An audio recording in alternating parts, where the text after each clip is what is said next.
Ito, Yung mga nasa labas po, papasok na. Papasok mo na. dahil ito ang sabi ng ama sa akin, mapalad kayo mga anak. May tao sa loob. Iniling ko lang sa inyo ay lagi niyo magbago na kayo. Kailangan nyo na magpagkumbaba dahil ang mundo ninyo ay paliit ng paliit. Maraming ibang bansa ay kawawa na. Wala na makakain dahil sa gira. Dahil sa kagustuhan ng mga leader, yung mga inosente ay kawawa na. Oh. Lalo para tayo sa Pilipinas ay tahimik din ang kung nangyayari. Kaya ang mga tubig yung mga sakit yan. Kumapit tayo sa kanya. Siya lang ang ating tagasangla. Siya ang ating ay taga-ligtas, wala ng iba. Ang lahat ng bagay yan, sabi ng mga tandaan ninyo. Sa kanya, ang kanya, sa kanya, ang kanya, kagamitan lahat.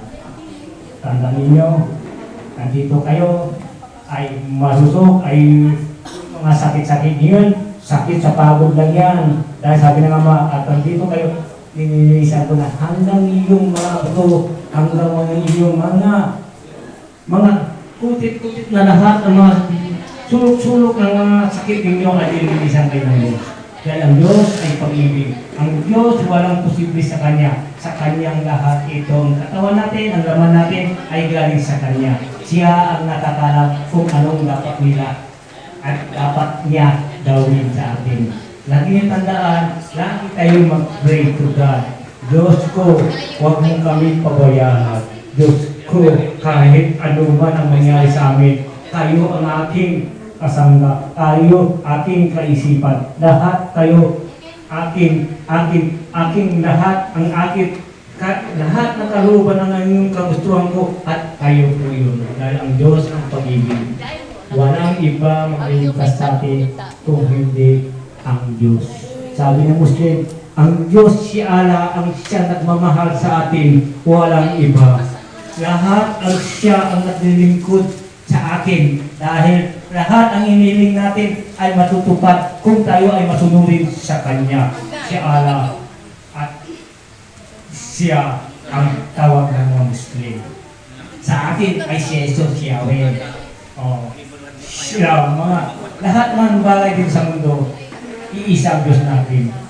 Ang sabi ng Yuwa, dahil ay si Yuwa ang pag-ibig. Ay si Jesus ang anak. Si Jesus ang anak at ama ay isa. Tandaan ninyo, ngayon naman, ang binili sa akin, yung Friday, ang sabi ng ama, simula ng alas 2, ang nantan nila ay bago magmisa, ang naman ang may sakit sila, ay dapat ay nandito na kayo. Ngayon, habang nagmimisa, maghingi kayo ng patawad kung nakasala kayo. Kung may nakasala sa inyo, patawarin niyo sila, ay importante, ay marunong kayo big intake tulad ng ginawa ng Diyos sa atin. Dahil ang lahat naman ng mga sakit yan, mawawala yan kung kayo ay marunong magpatawad. At marunong kayo magbigay, marunong ka mag-release ng iyong mga kasalanan dahil ang kasalanan yan ang bibigay ng sakit. Yan ang virus yan. Yan ang salot sa katawan. Isipin nyo, ang lahat ng problema habang nabubuhay, natural lang may problema yan. Kailangan natin kayanin dahil habang nabubuhay, kailangan natin bibigyan tayo ng Diyos ng problema. Hindi tayo ang Diyos ang bigay sa atin. Akala nila ang Diyos, hindi tayo ang gumawa ng problema natin. Bakit? Sabi nila, ay bakit ako naging problema? Dahil silang kayo ng mga anak ninyo, paglaki ng mga anak kung wala rin gagastusan, katapos ngayon, sabi niyo, sisingin ang Diyos, naghihirap kami. Hindi sabi, kaya yan, sabi niya, kaya yan, basta istante. Binigyan tayo ng anak ng gabay, kaya niyan. Dahil sa problema niyong mahirap, walang hirap yan, dahil tamad ka lang, ayaw mo kumilos. Kung kumilos ka, kahit mahirap yan. Gumawa ka ng paraan, siya sa mabuti, magbinta ka ng sising. Gusto mo, mag-hirap ka sa mga, kung marunong kong mag-setup, sa mga nagbibenta ng isda. Tulungan mo siya, makakapera ka. O, hindi, magkargador ka. Huwag kang mahiya, babae mo lalaki, kung gawain mo, gusto mo mag malinis. Yan kasi, yan ang binigay ng katungkulan sa iyo. Kung hindi ka gawin ng kamayan, Wala na. Kung ikaw negosyante si mami, negosyante hikan. Ano ba? Kung walang tagabuhat, ay wala. Kawawa. No. Walang tutulog dahil kailangan naman meron din maghihirap. Panas din kayo naghirap kasi pagdating ng gabi, iisa naman kahingahan natin. Isa rin tumatawag sa atin. Yun lang naman ang sabi ng Ama, walang hirap sa mundo. Basta importante, lagi natin tinatawag ang Diyos. Dahil tawag natin ang Diyos, ang bilang Ama natin, tunay na taga-ligtas sa atin. Ang Diyos, kahit kailan, hindi nagbigay ng problema sa atin. Tayo gumagawa ng problema natin. Amen? Tama, hindi? Wag yung sisihin ng Diyos. Siyang Diyos kahit kailangan, hindi ang bibigay ng sakit ng ulo. Tayo ang bibigay. Kasi minsan nabuso natin katawan natin. Oras sa pagkain, ayun yung kumain. Dahil kaya ko pa. Dahil marami ko gagawin, katapusin ko na. Dahil ang mga sakit ninyo ay kunti-kunti, ang mga laman loob ninyo ay liliit na dahil oras sa pagkain yun dahil nagugutom na yung mga ugat-ugat ninyo. Sa bandang muli, aanihin nyo na yung doon na kayo naramdaman. Bakit ganito yung katawan ko? Bakit ayaw ko na kumain? Bakit? Dahil lumiit siya dahil kasalanan yung tao lang ang gumagawa ng kasalanan. Wala na iba. Kapangalan ni Jesus, at nandito kayo, maraming salamat sa inyo, magandang hapon. Ito, ang basbas niya, may wagang basbas ito dahil ang logo ito galing sa langit. Dahil siya ang nagbigay ng itong logo ito dahil 2007. Ngayon, ang inilay ng Ama sa akin at sa inyo, dapat magbago na. Alisin na ang mga nakakasimangot. Palitan ng naka-smile. Yung may kausap-usap ka, huwag ka mag-smile, wala kang kasama. Baka sasabihin sila mo. Tama. Bawasan ko na kayo sa kabila. Wow.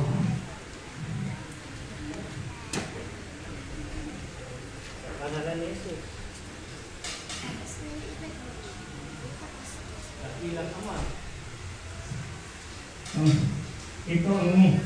Ito ang basbas ni Jesus at sa inyo. Dahil maraming salamat at nandito kayo lahat.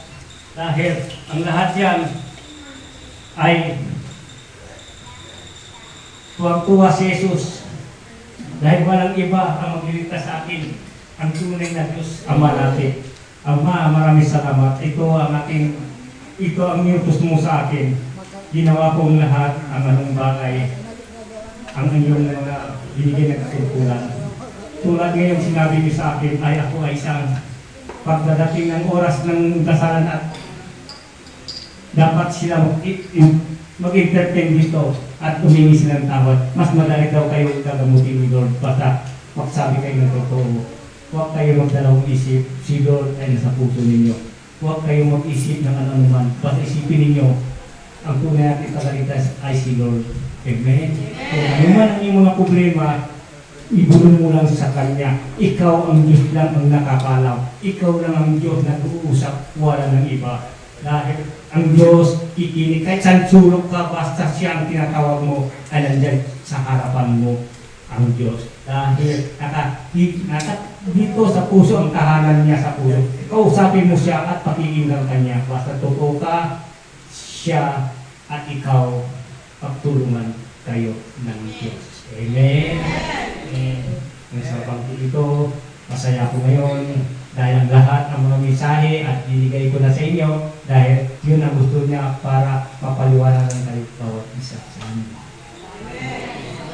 Yung tubig yan daw, sabi ng Ama, kung ano man ang sakit sa katawan ninyo, pahiran nyo na, isipin nyo, galing sa templo, galing sa Kanya, ang lahat yan ang masmasan. Walang posible, magtiwala kayo ay mawawala. Parang yung nagdahilan lang kayo, basta ang Diyos mong gamot, parang nagdahilan lang kayo, walang iba. Diba? Dahil yan lang naman ang ating sinabi ng Diyos sa akin. Maraming salamat ulit sa inyo. Dahil ako ay alam niyo. Kung ano, may masakit sa inyo, wala. Pero inyo daw yan. linggo ngayon, ang misay, ang ganda, no? Ito pala, yung bato natin pala ito. Itong bato ito may pangalan.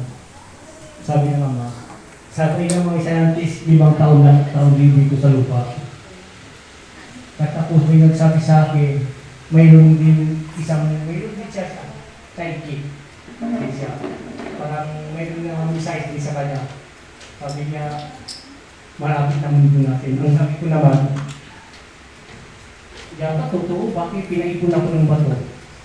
Bakit nandito ang bato mga pangalan tungkol sa mundo? Ibig sabihin nito, tinanong ko rin naman, sabi niya, pagdating ng 5 taon, pagdating ng liwanag, hanapin mo ang tunay na mga ay mabubuti. Ay yung naglilingkod sa kanya. Ikutin mo sila at hanapin mo sila. Punin mo sila bago ay mag-inis sa mundo. Mundo 5 taon, malaking bagay na yan, ano? Dahil hanap may Amerikano, may Ligo, kahit ito na, kaya ikaw lahat, basta naglingkod sa kanya. Dahil kailangan na tayo ay lilinisan na itong mundo ito. Dahil hindi lang galing sa atin, pinakinggan natin bakit ganon. Galing sa kanila 5 taon. Ang sabi ng iba, 3 taon. Ha? Nasa panon, pinakita sa YouTube. Oh, internet. Oh. Dahil yung sa akin naman, hindi ko pa alam. Mangyayari yan, sabi ng ama. Mangyayari, basta kailangan ay pagbabago. Dahil gusto ng ama, hanggang dito tayo sa templo, ay maglinis na. Hindi natin malalaman yung mga sinabi niya. 5 taon, di natin alam kung ano, 5 buwan. Basta darating, parang magnanakaw lang yan. Basta importante, habang maaga pa, maglinis na kayo ng iyong kalooban. Huwag alisin niyo ng kapastikan. Pagdating ng orasyon, ay kayo ay mga pinili, ay kayo ay maging kasama na sa paraiso. Dahil ang gusto na naman, bubuksan ng garden na ito mga bato natin, may halaga ito. Yan ang maging, may, ano yan, may password yan. Ang Diyos lang ang nakakalam kung anong sasabihin sa akin, lalabas na yan ang sarili niyang anyo. Kailangan ang anyo yon, kayo naman ay totoo anyo din. Dahil pagbabawi, gusto niyang liwanag. Dahil pagdating ng orasyon, masaya na tayo sa parit. Dahil ayaw ng ama, pagdating ng pipiliin ng lahat ng pipiliin, wala na yung dalawang isip. Ang kailangan ay direct point ka. Diretso ka, huwag ka lumingon. Kung totoo ka sa akin, huwag ka lumingon dahil ikaw ang akin. Kung lumingon ka, ibig sabihin, magdadalawang isip ka. Ayaw ng ama yan, gusto niya direct. Hanapin ang diretso. Huwag kayo dating ng orasyon, yun din ang tunay niyo kaligtasan. Dahil ang sabi ng ama, totoo lang ang pwede ay para sa paraiso yun. Ang paraiso yun, siya lang ang nakakalam kung kailan kayo ay dadalay niya. Basta hinili na ama, simula ngayon, ilang beses na akong nagsasabi, sabi ng ama, ang hinili ko lang sa inyo, ang pamilya ay pamilya. Ang kapatiran at kapatiran, basta totoo, walang kaplastikan. Ang plastik ang naiiwan, baka madurog-durog dahil ang kailangan ay totoo. Huwag niyo sayangin ang panahon habang may panahon pa tayo. Ilan natin na pagbabago dahil yan din ang kaligtasan natin. Ang tunay natin kayamanan madadala sa Kanya, iyong kabutihan. Amen. Ang lahat yan, mapalad kayo ay pipiliin, ay may katawan. Dahil, ang sabi ng ama, may katawan man at walang katawan at nauna at nahuli. Kung may katawan, kung ikaw ito, dala ang iyong katawan. Hindi ka patay. Ang paraiso yun, may espiritu rin, may tao din. Ang kailangan doon ay malinis ka. Huwag kang mag-ipon ng kayamanan galing sa kasamaan. Mag-ipon ng kayamanan sa kabutihan patungo sa Kanya. Ano man ang sa lupa, tinanim at kinain natin sa lupa, lupa rin, babagsak, at katawan natin sa lupa pa rin. Ngayon, ang gagawin niyo, kung kayo ay gawain niyo ang totoo kayo, ay ang lahat man, iyong mga salita at gawain ay totoo, ang Diyos na sa iyo ay ligtas. At dahil ikaw ang gumagawa ng kaligtasan mo, walang iba, walang tutulong sa inyo kung hindi kayo lang. Ikaw lang ang magtutulong. Isa lang ang pwede magligtas sa inyo. Ikaw ang mundo. Mawala ka dito sa mundo. Bilog ang mundo. Ay, ikaw lang mag-isa. Hindi mo na malapitan ang pamilya mo, kahit siyo sa kanila. Ikaw lang. Gumawa ka mag-isa mo. Isa ka rin aakyat sa taas. Dahil dito, nakilala mo pagsamantala lang, walang makakatulong sa iyo kung hindi sarili mo lamang. Puso, ingatan nyo ang iyong sarili. Pagdating ng oras, kukunin na kayo, iisa lang ang magliligtas sa inyo, ang Diyos. Kahit ang mga magulang mo, kahit kapatid mo namatay, hindi ka kilala, hindi ka nila maliligtas. Anong gawain mo masama, ay doon ka. Ang dapat lang, ang gawain nyo mabuti, at ang Diyos at ikaw lang ang dapat siyang pwede magligtas sa inyo, wala nang iba. Ang lahat dito, kayamanan dito sa lupa, pagsamantala, habang nabubuhay ka, magamit mo yan, oras na kuha ka na, wala na. Pag-aawahin na yan, pagguguluhan na yan, dahil akala mo ay habang buhay ka namatay, habang buhay ka mabubuhay dito, may hangganan ka na hindi mo alam kung kailan ka kukunin kita. Ang Diyos lang ang nakakaalam. Pag-ipon ka ng kayamanan ng iyong kabutihan. Kung kayo ay sabi na magbigay, totoo kayo. Pag alangan ito, huwag na kayo magbigay. Baka makasala. Pagdadating ng orasyon, kausapin din kayo ng Ama. Ang sabi ng Ama ay hindi ka totoo. Ang sabi ng Ama, ang katawan niya ngayon, ang katawan natin ay pagod lang, Ama. Babawiin ang katawan niya. Dahil hindi pa nakakaalam dito. Gusto ng Ama, gusto yung malaman ang ngayon. Ang sabi ng Ama, babawiin ko ang katawan nila pagdating ng liwanag. Sino man ang gumagawa ng masama, babawiin ko ang katawan nila. Ako at siya lang. Ama, ano ba bagay? Paano mo babawiin ang katawan niyan? Kausapin ko siya. Ang kasama ng Espiritu niya, ginamit niya ang katawan yan. Ang katawan ko, pinahiram ko sa kanya. Ang katawan niya, isang banal. Pinakain niya ang katawan niya, galing sa karon niya. Ngayon, kukunin ko ang Espiritu niya, ikulong sa bato. Sino man ang tumanggap sa katawan nito, ay gampanan niya ang katungkulan niya, hindi niya ninagampanan. Alam mo ba, binasura niya yung anak niya, yung binaliwala yung pamilya niya. Gampanan mo. Entertainin mo yung mga anak mo, yung anak niya, pati ang katawan niya, kilala nila, pamilya nila yan. Ang Espiritu, iba na. Naintindihan niyo yan? Ang Espiritu, iba na. Ang katawan, ay siya pa rin. Kung yung nakakalaman doon, ikaw lang ang Diyos. Kahit asawa mo, kahit pamilya mo, walang nakakalam. Inalis lang ang masamang espiritu. Ibalik, ipasok ang mabuting espiritu. Yung espiritu hindi nagpalan niya sa pamilya niya. Ngayon, naglilingkuran niya ang pamilya niya dahil iba ng espiritu gumamit niya. Dahil ang espiritu ng kabutihan. Yan, sabi namin, walang patayan niya. Bakit ko papatayin yan? Dahil katawan niya pinahiram ko. Kailangan pa, ang lakas ng katawan niya, kailangan para mayroon pa gagamitan yan dito sa lupa. Marami pa katungkulang gawain yan. Dahil yung mga gawain mga sama, ang katawan niyan, maging mabuti na. Dahil iba na yung espiritu. Ang espiritu mabuti, kabutihan ang pumasok sa iyo. Hindi na. Dating ugali mo, ikaw at ikaw yung espiritu masama, ang katawan ay babawiin na. Puso mag-ingat. Kung siyang Diyos na mismo ang mag-ukausap kayo, walang nakakalam kahit sino sa inyo. Ikaw lang ang Diyos. Anak mo, kapamilya mo, walang mawawala. Matuwang-tuwa sila dahil may pagbabago na. Tama, hindi? Tama po. Oh. Yun lang. Anong kailangan natin ngayon? Pagbabago. Alisin na mga kapastikan. Dahil ang plastic, yan din magpapahamak sa inyo. Dahil ang lahat yan, wala kayo patutunguhan. Dahil pagdating ng kasi palapit na palit na ang mundo natin. Ganyan na lang. Maliit na lang. Dahil kailangan natin ligtas natin ang ating espiritu. Ay kailangan ang ligtas natin ang ating katawan at sarili natin at lumapit tayo sa Diyos. Pagbago na tayo habang may panahon pa. Amen. Okay? Tama hindi? Tama po. Ano, may nasasabi kayo? Wala? Wala po. Gusto niyo sumagot? Itaas ang kamay kung gusto mo magsalita. Dahil ito, ang gusto ko, kung mayroong anumang bagay galing sa inyo, sabihin niyo dahil nakahanda ako sumagot. Tama. Yun lang naman ang sa akin, yun lang din naman ang pagbabago. Wala namang masasaktan ito, walang mamamatay. Tuwang-tuwa yung mga asawa mo, barang-barang nga sila, paning tarantado at nanununtok sa asawa. Ay, bakit ang asawa ko hindi nanununtok ngayon? Bakit? makarinyo, yung espiritu na pinasok sa kanya, espiritu na pagmamahal.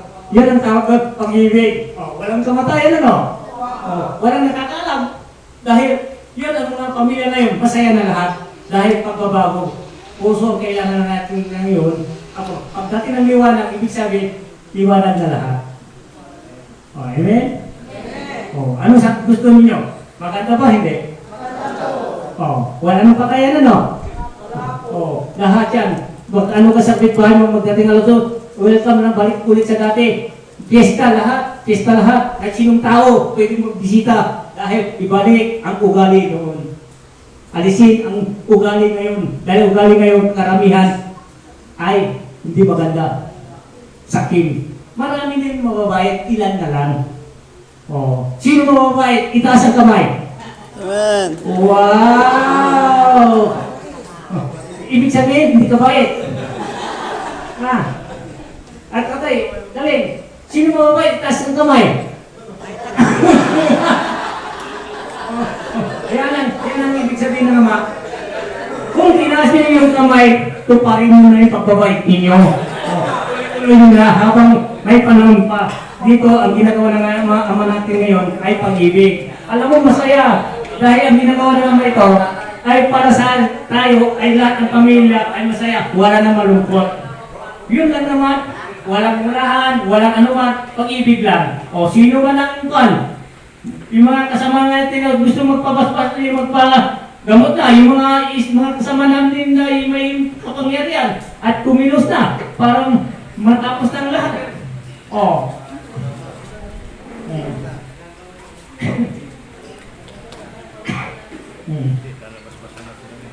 Tapos na.